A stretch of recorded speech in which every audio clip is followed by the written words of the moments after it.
भारतीय vision classes पर सभी मित्रों को फिर से स्वागत है। मैं एक और महत्वपूर्ण टॉपिक लेकर आपके सामने उपस्थित हूँ। जैसा कि आपको पता है कि भारतीय विजन क्लासेस पर हिंदी साहित्य का संपूर्ण निचोड़ सीरीज चल रही है। हम प्रारंभ से क्लास कर रहे हैं। हम हिंदी साहित्य का आदिकाल से लेकर भक्तिकाल तक पढ़ चुके हैं। अब हम आगे रीतिकाल को इस क्लास में पढ़ेंगे। मित्रों, वीडियो को बढ़ाकर मत देखना। और बहुत सारे ऐसे भी मित्र होते हैं जो वीडियो को देखकर तुरंत छोड़ देते हैं। पूरा वीडियो को देखना, उसके बाद ही आपको पूरा रीतिकाल समझ में आ जाएगा और रीतिकाल का सारा टेंशन भी समाप्त हो जाएगा। चलिए प्रारंभ करते हैं हिंदी साहित्य का तीसरा कालखंड रीतिकाल को। रीतिकाल, जिसकी समय सीमा है 1700 ईस्वी से 1900 ईस्वी तक, हिंदी साहित्य में 17वीं सदी से लेकर 19वीं सदी तक के काल को क्या कहते हैं? रीतिकाल कहते हैं। हिंदी साहित्य में 17वीं सदी से 19वीं सदी के तक के काल को रीतिकाल कहा जाता है। हिंदी साहित्य का इतिहास 4 कालखंडों में बांटा गया है, जिसमें से तीसरा कालखंड रीतिकाल है। हिंदी साहित्य का इतिहास 4 कालखंडों में बांटा गया है, जिसमें से जो तीसरा कालखंड है वह रीतिकाल है। रीतिकाल में श्रृंगारिकता की प्रधानता रही। रीतिकाल में श्रृंगारिकता की प्रधानता रही, यानी रीतिकाल में अधिकतर काव्य श्रृंगार रस में लिखे गए, इसलिए रीतिकाल में श्रृंगारिकता की प्रधानता रही। और इसी श्रृंगारिकता की प्रधानता के कारण रीतिकाल को श्रृंगार काल भी कहा गया। रीतिकाल को क्या कहा गया? श्रृंगार काल भी कहा गया। रीतिकाल में लक्षण ग्रंथ भी लिखे गए। रीतिकाल में लक्षण ग्रंथ भी लिखे गए। अब यहाँ रीति शब्द का अर्थ देख लेते हैं। रीति अर्थात नीति, यानी नियम, यानी नियमों के आधार पर लिखी गई रचना। लक्षण को ध्यान में रखकर की गई काव्य रचना क्या होती है? वही रीति ग्रंथ कहलाती है। यहाँ देखिए, रीति ग्रंथ यानी लक्षण ग्रंथ, रीति ग्रंथ यानी लक्षण ग्रंथ। अब यहाँ देखिए, लक्षण ग्रंथ यानी लक्षणों के साथ उदाहरण देते हुए रचित काव्य। लक्षणों के साथ उदाहरण देते हुए रचित काव्य लक्षण ग्रंथ कहलाते हैं। अर्थात जिस ग्रंथ में अलंकार, रस, छंद इत्यादि का उदाहरण दिया गया है वह क्या है? लक्षण ग्रंथ है। अब हम इस स्लाइड में देखेंगे रीतिकाल के प्रवर्तक। डॉक्टर श्याम सुंदर दास और डॉक्टर नगेंद्र ने केशव दास को, किनको? तो केशव दास को रीतिकाल का प्रवर्तक माने। यानी डॉक्टर श्याम सुंदर दास और डॉक्टर नगेंद्र ने केशव दास को रीतिकाल का प्रवर्तक माने।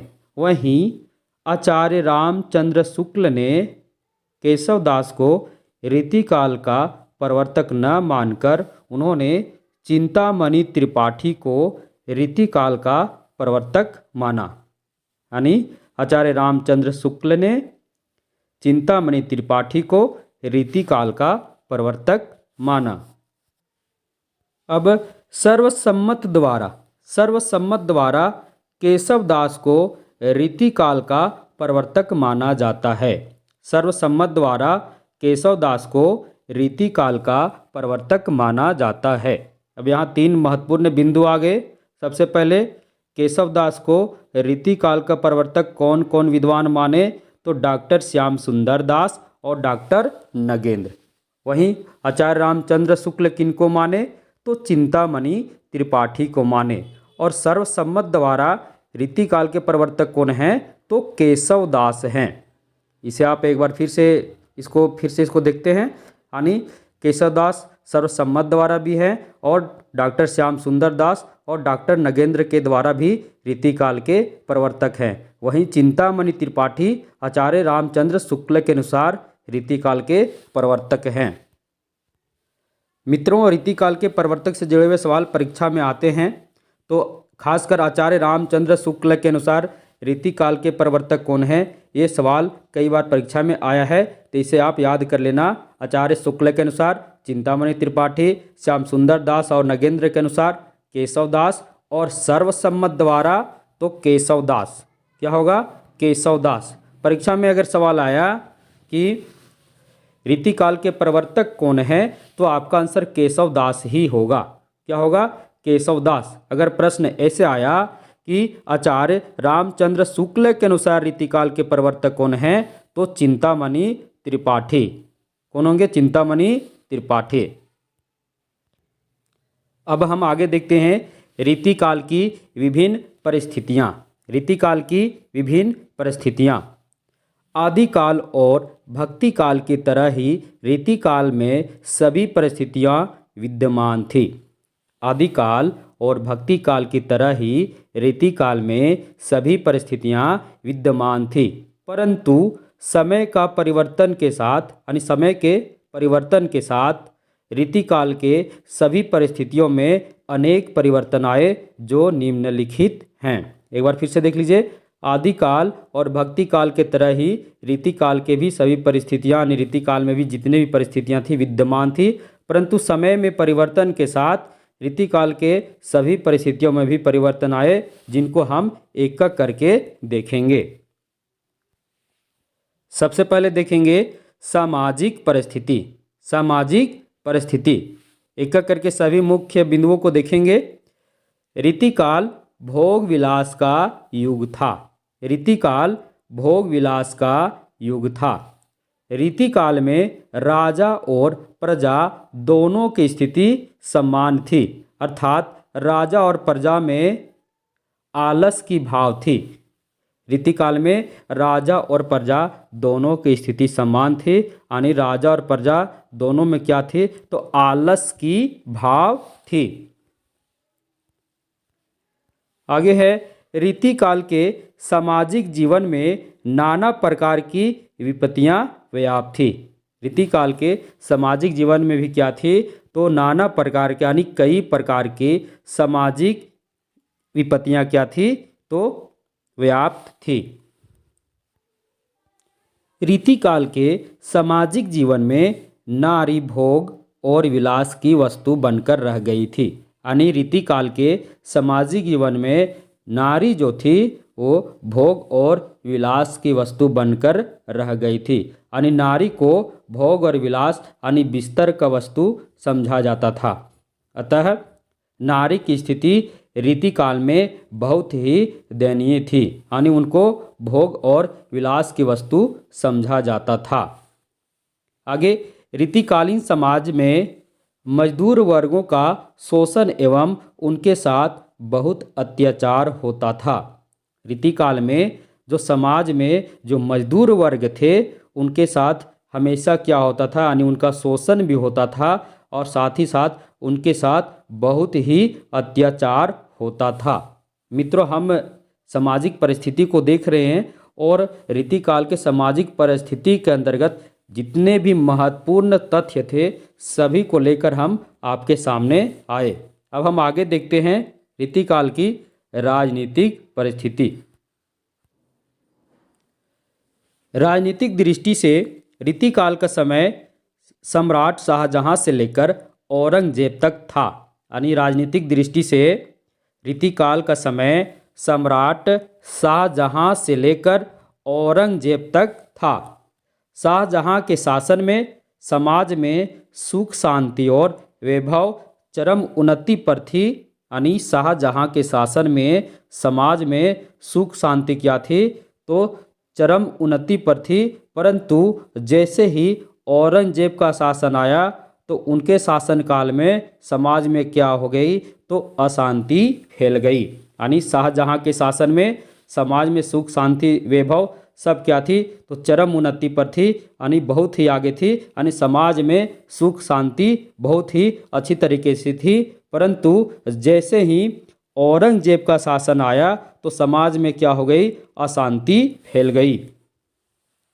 आगे है, औरंगजेब के शासनकाल में हिंदुओं की स्थिति क्या थी, बहुत ही दयनीय हो गई थी। यानी औरंगजेब के शासनकाल में हिंदुओं की स्थिति बहुत ही दयनीय हो गई थी। और लगातार युद्ध होने के कारण रीतिकाल की राजनीतिक परिस्थिति बहुत ही दयनीय हो गई थी। यानी लगातार युद्ध होने के कारण रीतिकाल की राजनीतिक परिस्थिति बहुत ही दयनीय हो गई थी। यानी युद्ध का मुख्य कारण इसी कहा जा सकता है कि नारी ही होती थी, और उन्हीं के कारण क्या होता था, युद्ध होता था, और लगातार युद्ध से वहाँ की राजनीतिक परिस्थिति बहुत ही खराब हो गई थी। अब देखते हैं आगे रीतिकाल की धार्मिक परिस्थिति। रीतिकाल धार्मिक पतन का काल था। रीतिकाल धार्मिक पतन का काल था। लोगों में अंधविश्वास जैसे असामाजिक तत्वों की भाव अधिक बढ़ गई थी। लोगों में अंधविश्वास जैसे असामाजिक तत्वों की भाव बहुत अधिक बढ़ गई थी। आगे है, रीतिकाल में राधा कृष्ण राम सीता जैसे आदर्श पात्र को विलास और काम वासना से जोड़कर देखा जाने लगा। यानी रीतिकाल में यानी राधा कृष्ण और राम सीता जैसे आदर्श पात्र को भगवान न मानकर उनको विलास और काम वासना से जोड़कर देखा जाने लगा। आगे, रीतिकाल में मठ और मंदिर भोग विलास का केंद्र बन गई थी। यानी रीतिकाल में जो मठ थे और मंदिर जो थे वे क्या हो गए थे, भोग विलास का केंद्र हो गए थे। यानी रीतिकाल में मठ और मंदिर भोग विलास का केंद्र हो गए थे। आगे, रीतिकाल में माता सीता को रमणी और भगवान श्री राम को नायक दिखलाया गया। यानी रीतिकाल में माता सीता को रमणी और भगवान श्री राम को नायक दिखलाया गया। यानी उन्हें भगवान न दिखलाकर उन्हें क्या दिखलाया गया, तो माता सीता को रमणी और भगवान राम को नायक दिखलाया गया। अब हम देखते हैं रीतिकाल की साहित्यिक परिस्थिति। रीतिकाल के कवि राजाश्रित कवि हुआ करते थे। कैसे कवि हुआ करते थे, राजाश्रित कवि हुआ करते थे। यानी राजाश्रित कवि यानी जो राजा के आश्रय में रहा करते थे और राजा का ही गुणगान किया करते थे, उन्हें राजाश्रित कवि कहा जाता है। तो रीतिकाल के कवि क्या थे, तो सभी राजाश्रित कवि हुआ करते थे। रीतिकाल के काव्य में श्रृंगार रस की प्रधानता रही। रीतिकाल के काव्य में कौन से रस की प्रधानता रही, तो श्रृंगार रस की प्रधानता रही। मित्रों याद रखना, श्रृंगार रस से जुड़ा हुआ प्रश्न रीतिकाल से आता ही हर परीक्षा में कि रीतिकाल में किस रस की प्रधानता रही, तो श्रृंगार रस की प्रधानता रही।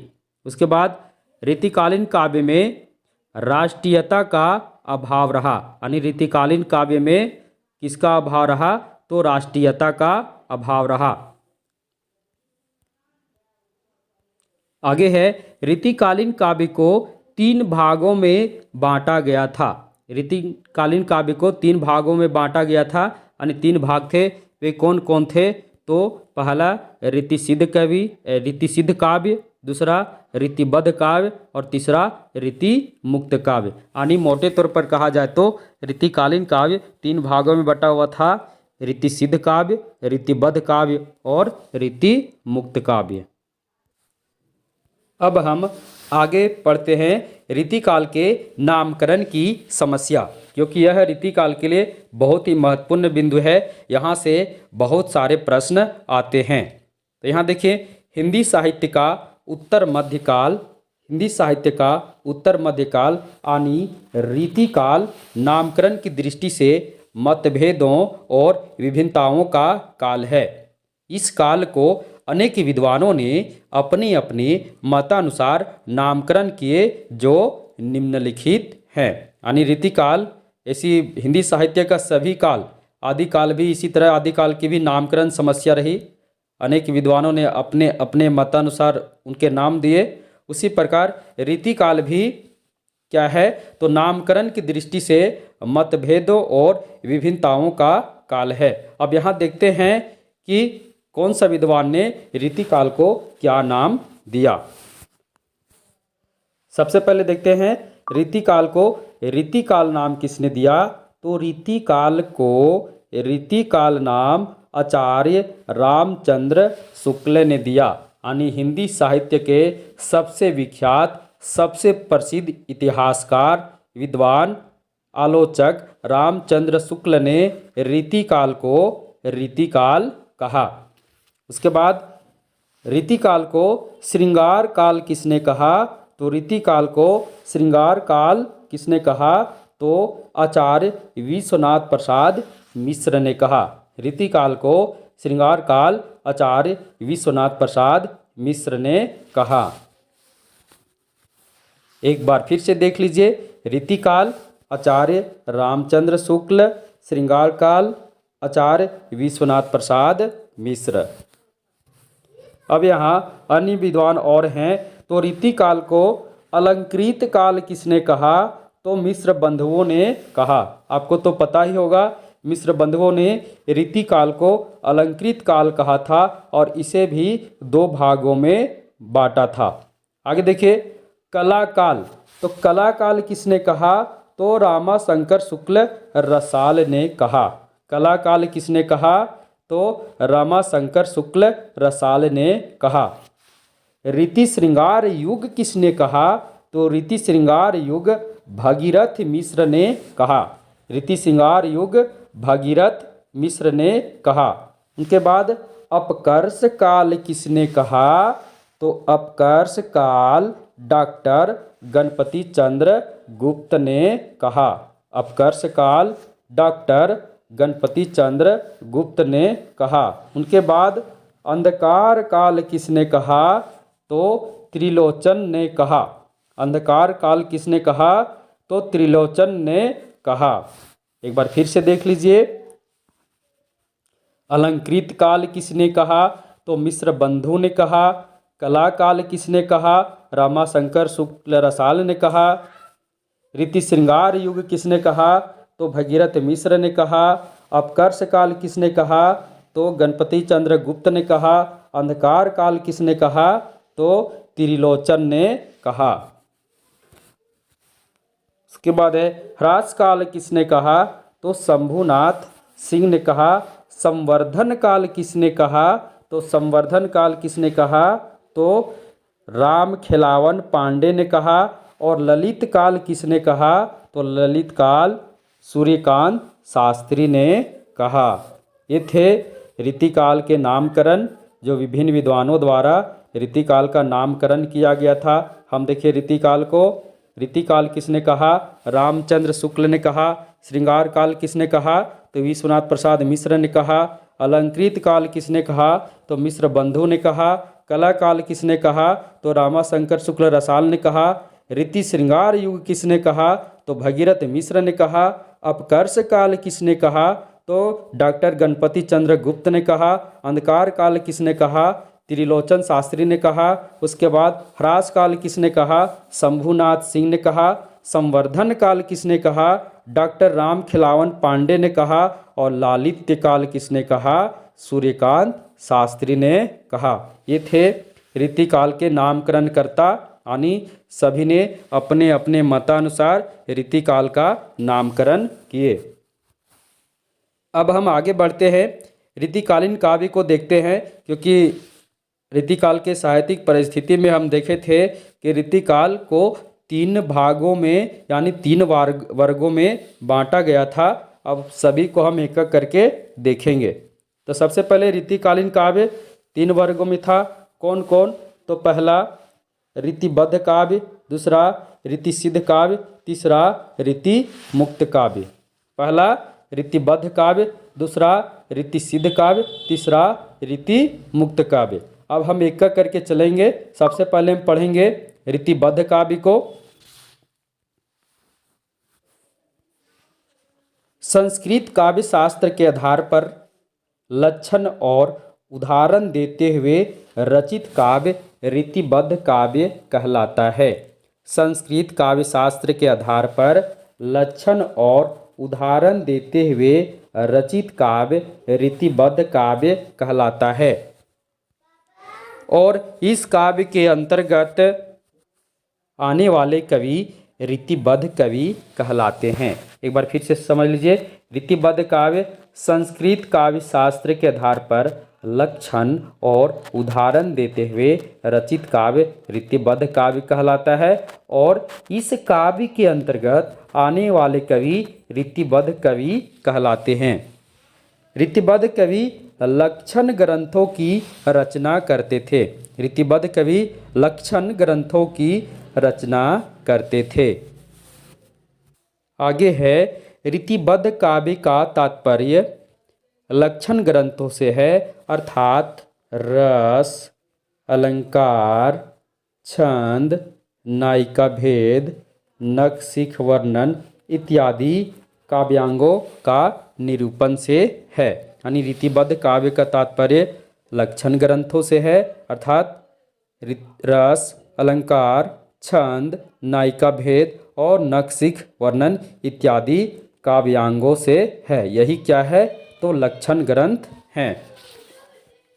आगे, रीतिबद्ध कवि स्वयं को आचार्य मानते थे। यानी रीतिबद्ध कवि स्वयं को क्या मानते थे? कि हम भी आचार्य हैं। रीतिबद्ध कवि रीति परिपाटी से बंधे थे। यानी रीतिबद्ध कवि जो थे वे रीति परिपाटी से बंधे थे। अब हम इस स्लाइड में रीतिबद्ध काव्य धारा के जितने भी प्रमुख कवि हैं और उनकी रचनाओं को देखेंगे। तो एक एक करके चलते हैं। सबसे पहले केशव दास। केशव दास को क्या कहते हैं? तो रीतिकाल का प्रवर्तक कहते हैं। केशव दास को रीतिकाल का प्रवर्तक कहा जाता है। केशव दास को रीतिकाल का प्रवर्तक कहा जाता है। डॉक्टर श्याम सुंदर दास और डॉक्टर नगेंद्र ने केशव दास को रीतिकाल का प्रवर्तक माना।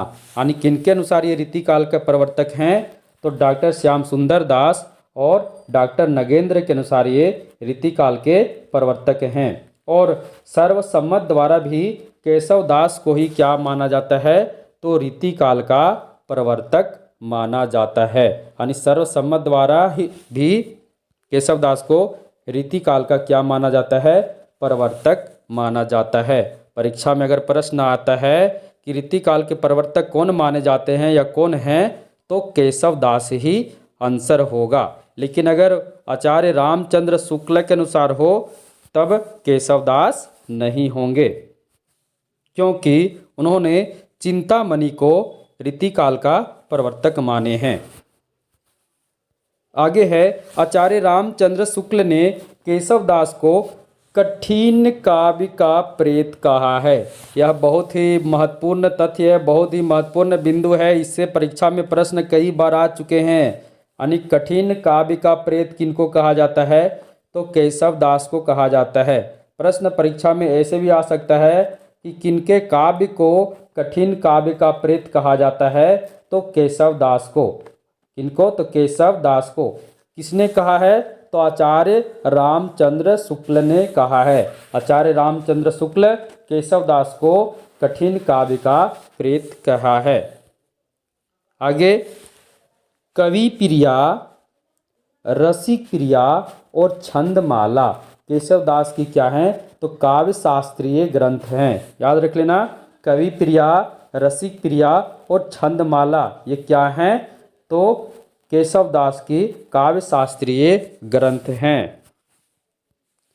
कवि प्रिया में अलंकार की प्रधानता है, रसिक प्रिया में रस की प्रधानता है और छंदमाला में छंद की प्रधानता है। यानी कवि प्रिया में अलंकार का निरूपण किया गया है, रसिक प्रिया में रस का निरूपण किया गया है और छंदमाला में छंद का निरूपण किया गया है। इसीलिए इसे काव्य शास्त्रीय ग्रंथ माना जाता है। आगे है, वीरदेव सिंह चरित और रामचंद्रिका इनका प्रबंध काव्य है। याद रखना, वीरदेव सिंह चरित और रामचंद्रिका केशव दास का प्रबंध काव्य है।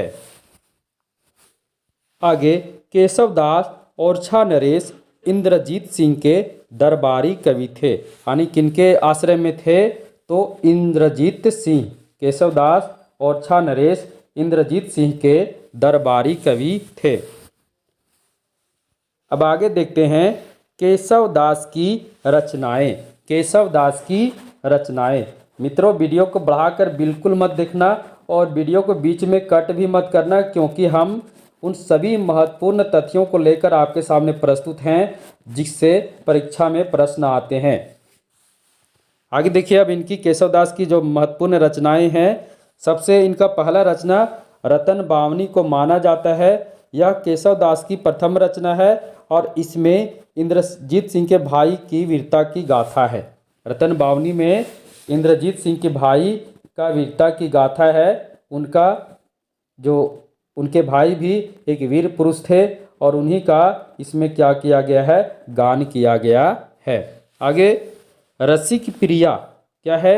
रसिक प्रिया, इसमें रस निरूपण यानी श्रृंगार रस यानी रस निरूपण किया गया है। कौन सा रस का?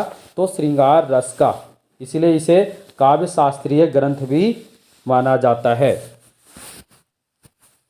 फिर है कवि प्रिया, इसमें अलंकार निरूपण किया गया है। यह काव्य शिक्षा से संबंधित रचना है। और रसिक प्रिया और कवि प्रिया दोनों क्या हैं? तो दोनों काव्य शास्त्रीय ग्रंथ हैं। रसिक प्रिया में रस का निरूपण किया गया है, कवि प्रिया में अलंकार का निरूपण किया गया है। अब यहाँ देखिए, कभी कभी कवि प्रिया का ईस्वी सन पूछता है, तो कवि प्रिया का जो रचना काल है 1601 और रसिक प्रिया का 1591। उसके बाद है केशवदास की अगली रचना रामचंद्रिका। इसका भी रचना काल 1601 है। इसमें राम कथा का वर्णन है। इसमें राम कथा का वर्णन है और राम स्वरूप चतुर्वेदी ने इस ग्रंथ को छंदों का अजायब घर कहा। ये बहुत ही महत्वपूर्ण बिंदु है, परीक्षा में यहाँ से सवाल आते हैं। तो छंदों का अजायब घर किस काव्य को कहा जाता है? तो रामचंद्रिका को कहा जाता है। किनके अनुसार? तो राम स्वरूप चतुर्वेदी के अनुसार। राम स्वरूप चतुर्वेदी ने रामचंद्रिका को क्या कहा है? छंदों का अजायब घर। छंदों का अजायब घर। अगली रचना है वीरदेव सिंह चरित। वीर सिंह देव चरित, यह एक प्रबंध काव्य है। इसमें वीर सिंह का गुणगान किया गया है। यह एक प्रबंध काव्य है, इसमें वीर सिंह का गुणगान किया गया है। इनकी अगली रचना है विज्ञान गीता। यह क्या है? संस्कृत के प्रबोध चंद्रोदय नाटक के आधार पर रचित काव्य है। विज्ञान गीता जो है संस्कृत के प्रबोध चंद्रोदय नाटक के आधार पर रचित काव्य है। इनकी अगली रचना है जहांगीर जस चंद्रिका। इसका रचना काल कितना है? तो 1612 ईस्वी है। इसमें जहांगीर की वीरता का वर्णन किया गया है। मित्रों, अभी हम देख रहे थे अभी हम रीतिबद्ध काव्य को पढ़ रहे हैं और इसके पहले कवि केशवदास को हम पढ़ रहे थे, उनकी महत्वपूर्ण रचनाओं को पढ़े। इसके अलावा केशवदास को रीतिकाल का प्रवर्तक किसने कहा? केशवदास को कठिन काव्य का प्रेत किसने कहा? और केशवदास की रचना कौन सी रचना? तो रामचंद्रिका को छंदों का अजायब घर किसने कहा? सभी हम इस स्लाइड में देखें। अब हम आगे बढ़ते हैं और आगे हम देखते हैं रीतिकाल के दूसरे रीतिबद्ध कवि मतीराम को। इनको तो मतीराम को। मतीराम श्रृंगार निरूपक एवं छंद निरूपक आचार्य थे। मतीराम श्रृंगार निरूपक एवं छंद निरूपक आचार्य थे। चिंतामणि, भूषण और जटाशंकर इनके क्या थे? भाई थे। चिंतामणि, भूषण और जटाशंकर इनके क्या थे? भाई थे। और सभी क्या थे? सभी कवि ही थे। मतीराम की अधिकतर रचनाएं राजाश्रय में लिखी गई। मतीराम की अधिकतर रचनाएं राजाश्रय में लिखी गई। अब हम इनकी महत्वपूर्ण रचनाओं को देख लेते हैं।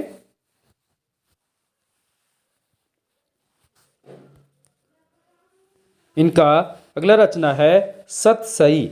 कौन सा? सतसई। तो यह बिहारी सतसई परंपरा की रचना है। मित्रों, रीतिकाल में सतसई परंपरा भी चली थी, तो सतसई परंपरा के अंतर्गत आने वाले कवि मतीराम भी हैं। तो सतसई इनकी क्या है? तो सतसई परंपरा की रचना है। इनका अगला रचना है अलंकार पंचाशिका। यह एक अलंकार निरूपण ग्रंथ है। अलंकार पंचाशिका इनका अलंकार निरूपण की रचना है और इसमें अलंकार निरूपण किया गया है। इनका अगला रचना है वृत्त कौमुदी। यह क्या है? तो छंद विषयक रचना है। वृत्त कौमुदी छंद विषयक रचना है। आगे है रसराज। इसमें क्या है? तो यह श्रृंगार रस संबंधी रचना है। रसराज श्रृंगार रस संबंधित रचना है। अभी हम देख रहे थे मतीराम को और मतीराम के सभी रचनाओं को। एक बार फिर से देख लीजिए। मतीराम के 3 और भाई थे। कौन कौन? तो चिंतामणि, जिनको आचार्य रामचंद्र शुक्ल ने क्या कहा है? रीतिकाल का प्रवर्तक कहे हैं।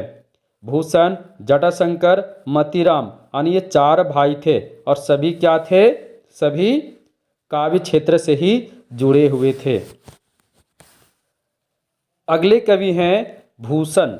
कौन है? भूषण, यानी मतीराम के ही भाई। भूषण रीतिकाल के वीर रस के कवि हैं। भूषण ही एकमात्र कवि हैं जो रीतिकाल में वीर रस में रचनाएं किए। यानी प्रश्न यहाँ से आता है कि रीतिकाल का वह कौन सा कवि है जो वीर रस का कवि है? तो भूषण। याद कर लेना, क्योंकि रीतिकाल में श्रृंगार रस की प्रधानता थी, यानी श्रृंगारिकता की प्रधानता थी, परंतु भूषण एकमात्र ऐसे कवि थे जिन्होंने वीर रस में रचनाएं की। तो यहाँ से प्रश्न आ सकते हैं और आ सकते नहीं, प्रश्न बहुत बार आ चुके हैं। तो रीतिकाल में वीर रस में रचना करने वाले एकमात्र कवि कौन थे? तो भूषण थे। आगे, भूषण का मूल नाम घनश्याम था।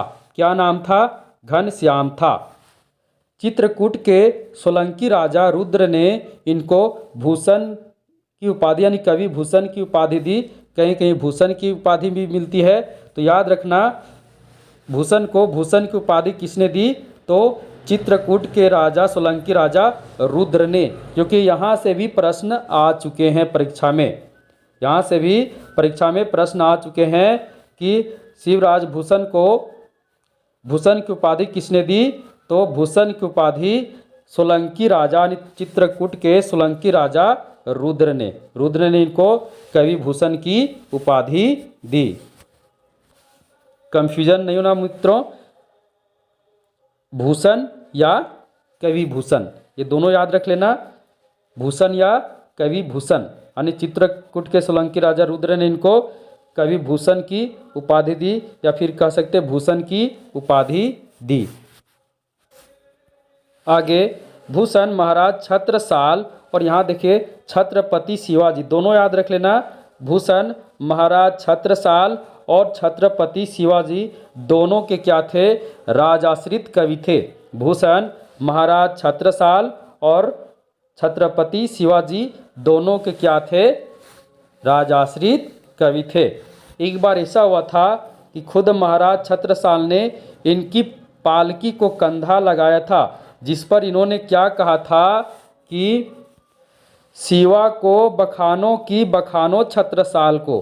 क्योंकि ये महाराज शिवाजी के भी राजाश्रित कवि थे और महाराज छत्रसाल के भी राजाश्रित कवि थे, परंतु एक बार महाराज छत्रसाल ने इनकी पालकी को कंधा लगाया था, जिनके कारण इन्होंने कहा था कि शिवा को बखानो की बखानो छत्रसाल को, ये इन्होंने कहा था। आगे, भूषण आचार्य रामचंद्र शुक्ल ने इनको हिंदू जाति का प्रतिनिधि कवि कहा। ये भी प्रश्न बहुत ही महत्वपूर्ण है कि हिंदू जाति का प्रतिनिधि कवि किनको कहा जाता है? तो भूषण को कहा जाता है। किनको कहा जाता है?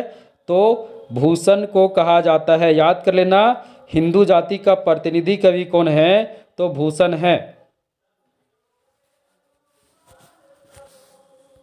अब हम इस स्लाइड में देखेंगे भूषण की प्रमुख रचनाएं। भूषण की प्रमुख रचनाएं, तो इनका पहला रचना है शिवराज भूषण। यह क्या है? यह एक अलंकार ग्रंथ है। शिवराज भूषण एक क्या है? अलंकार ग्रंथ है। उसके बाद शिवा बावनी, कौन सी रचना इनकी है? शिवा बावनी। यह वीर रस की रचना है। यह क्या है? वीर रस की रचना है और इसमें महाराज शिवाजी की वीरता का वर्णन किया गया है। आगे है छत्रसाल दशक। क्या है? छत्रसाल दशक। इसमें महाराज छत्रसाल के आश्रय में यह रचना लिखा गया है, यानी भूषण द्वारा छत्रसाल दशक महाराज छत्रसाल के आश्रय में रचा गया है। एक बार फिर से इनकी रचना को देख लीजिए। शिवराज भूषण, शिवा बावनी, छत्रसाल दशक, सब किनकी रचना है? तो भूषण की रचना है। ये तीन जो रचना है बहुत ही महत्वपूर्ण है। परीक्षा के दृष्टि से जब भी भूषण की रचनाओं को अगर उठाता है किसी भी एग्जाम में, तो इन्हीं तीन रचनाओं से कुछ न कुछ उठाएगा। अगर भूषण की रचना पूछ दिया कि इनमें से कौन सा भूषण की रचना है, तो इन्हीं में से कोई एक होगा। तो ये तीनों याद कर लेना, शिवराज भूषण, शिवा बावनी, छत्रसाल दशक। शिवराज भूषण, शिवा बावनी, छत्रसाल दशक, तीनों किनकी रचना है? तो भूषण की रचना है। अगले रचनाकार हैं देव। कौन है? देव। इनका जन्म भी दिया हुआ है 1673 ईस्वी से 1767 ईस्वी। देव रीति काल में आचार्य और कवि दोनों थे। देव जो थे वो रीति काल में आचार्य और कवि दोनों थे। देव का पूरा नाम क्या था?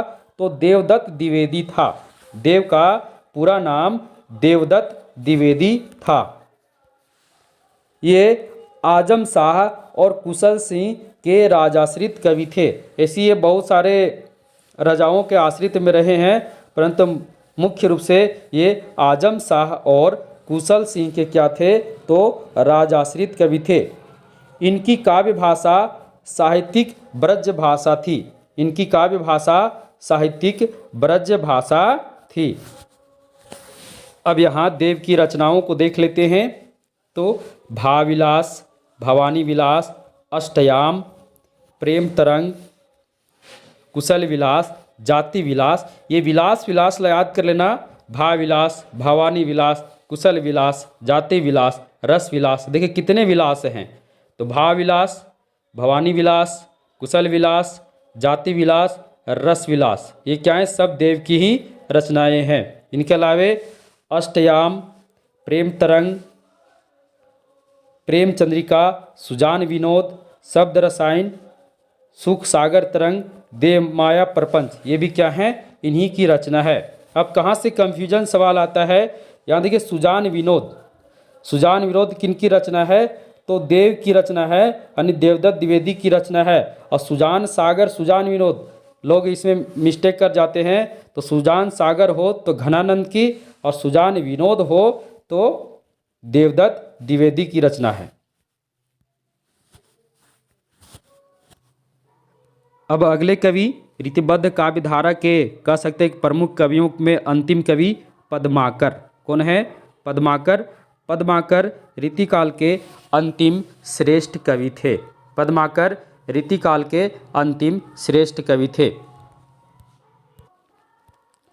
जयपुर नरेश प्रताप सिंह द्वारा पद्माकर को कविराज शिरोमणि की उपाधि से विभूषित किया गया। यानी जयपुर नरेश प्रताप सिंह द्वारा पद्माकर को क्या दिया गया था? तो उनको कविराज शिरोमणि की उपाधि से विभूषित किया गया था। किनको? तो पद्माकर को। पद्माकर को कविराज शिरोमणि की उपाधि से किसने विभूषित किया? तो जयपुर के राजा नरेश प्रताप सिंह, यानी जयपुर के जो राजा थे यानी नरेश थे, कौन?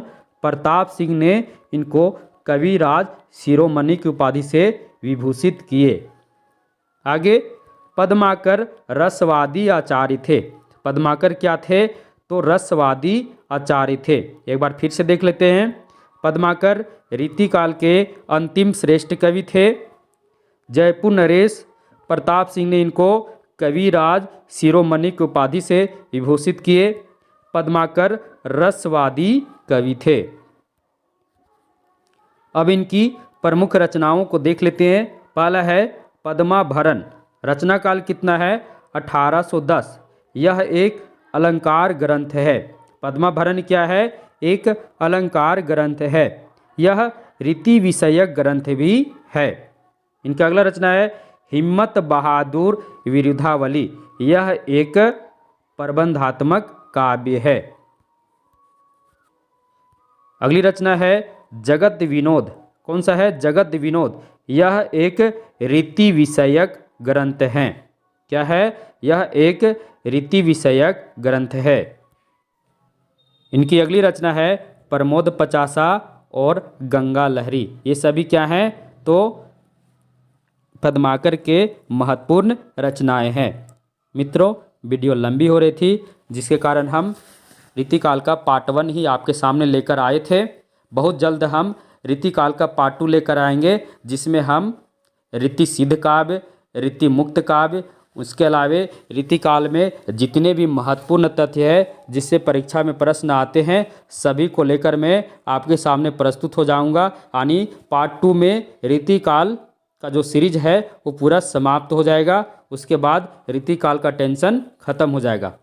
मित्रों, वीडियो अच्छा लगा होगा तो वीडियो को लाइक कर देना, जितना हो सके शेयर कर देना और चैनल को सब्सक्राइब जरूर कर देना, क्योंकि जब मैं अगली वीडियो लेकर आऊँ तो सबसे पहले आपके पास पहुँचे। तब तक के लिए भारती विजन क्लासेस की तरफ से सभी को धन्यवाद।